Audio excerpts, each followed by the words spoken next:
ভালোবাসা তো বাপ না ভালোবাসছে বিয়ে করছে। 3 বছর আগে কানাডা প্রবাসী এক ছেলেকে বিয়ে করে ইভা। এরপরও সৌরভের সঙ্গে সম্পর্ক রাখেন তিনি।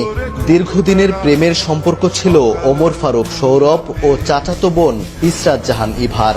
ভালোবেসে গোপনে আবদ্ধ হয়েছিলেন বিয়ের বন্ধনেও। ঢাকায় গিয়েছিলেন ইভা। সৌরভের এক বন্ধুর বাসায় বিয়ের আনুষ্ঠানিকতা সারেন সৌরভ ইভা। ওই দিনই ইভা চলে আসেন ময়মনসিংহে। মেয়ে স্ব ইচ্ছা আসি বিয়ে করছিল। বিয়ে করার পরে মেয়ের বাসায় চলে গেছে। সৌরভ দিয়ে আসছে মেয়ের বান্ধবীর বাসায়। বান্ধবীর বাসা থেকে মেয়ে ময়মনসিংহ চলে আসে, সৌরভের বাসায় চলে যায়। সৌরভের পরিবার মেনে নিলেও মানেননি ইভার পরিবার।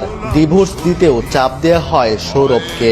তবে নাছোড়বান্দা সৌরভ স্ত্রীকে ছাড়া থাকতে নারাজ। 2 দিন পর ময়মনসিংহে এসে চাচা চাচিকে বোঝানোর চেষ্টা করেন সৌরভ। রোববার দুপুরে ব্রিজের নিচ থেকে ওমর ফারুক সৌরভের মরদেহ উদ্ধার করে পুলিশ। ভালোবাসছে বিয়ে করছে একমাত্র এই আপন চাচা আমার ছেলেরে মারছে। যার জন্য ঘটেছে এত কিছু, সেই ইভা 3 বছর আগে কানাডা প্রবাসী এক ছেলেকে বিয়ে করে ইভা। এরপরও সৌরভের সঙ্গে সম্পর্ক রাখেন তিনি। 12 মে গোপনে বিয়েও করেন তারা। তবে পরিবার না মানায় প্রথম স্বামী আব্রাহামের কাছে কানাডায় চলে যান ইভা।